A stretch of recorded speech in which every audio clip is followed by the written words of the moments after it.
Bonjour, bonsoir, frères et sœurs, papa, maman, tout dépend de l'heure que chacun de vous va me suivre. C'est votre frère Ken, enfant de Dieu.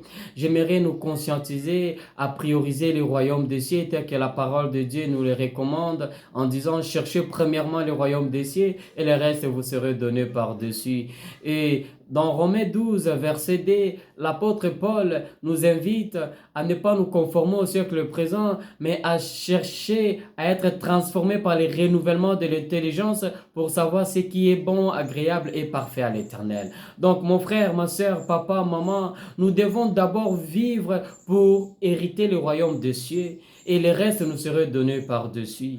Tout ce que nous désirons comme bénédiction financière, matérielle, relationnelle, tout cela nous serait donné par-dessus. Nous devons d'abord arriver à prioriser le royaume des cieux tel que nous recommande la parole de Dieu. Et vous savez, si vous lisez encore un roi chapitre 2, versets 3 et 4, ici c'est le roi David qui s'adressait à Salomon en disant ceci. À partir du verset 3, il est écrit: observez les commandements de l'Éternel ton Dieu en marchant dans ses voies et en gardant ses lois, ses ordonnances, ses jugements et ses préceptes, selon ce qui est écrit dans la loi de Moïse, afin que tu réussisses dans tout ce que tu feras et partout où tu te tourneras. Et dans verset 4, il est écrit: et afin que l'Éternel accomplisse ces paroles qu'il a prononcées sur moi, si tes fils prennent garde à leur voix en marchant avec fidélité devant moi et tout leur comment marcher avec fidélité devant moi de tout leur cœur et de toute leur âme.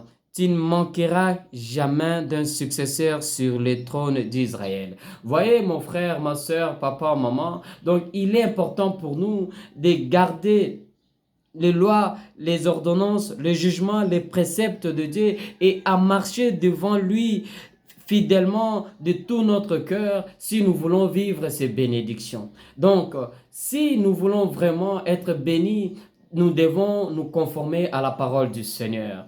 Donc, il ne s'agit pas ici de courir derrière la bénédiction, il ne s'agit pas ici de faire des jeûnes d'abord ou d'aller dans des montagnes, dans des retraites pour être bénis matériellement. Si nous voulons être bénis matériellement, financièrement, nous devons arriver à faire ce que la Bible nous dit, ce qui est d'abord, excusez-moi, de savoir prioriser le royaume des cieux, de savoir garder à nous les lois, les préceptes, le jugement, les ordonnances de l'Éternel et à les mettre en pratique, à se garder sur sa voie et à faire ce que lui nous demande de faire. Et ce n'est qu'en obéissant ainsi que nous vivrons la bénédiction de sa part. Que le Seigneur vous bénisse là où vous êtes. À très bientôt.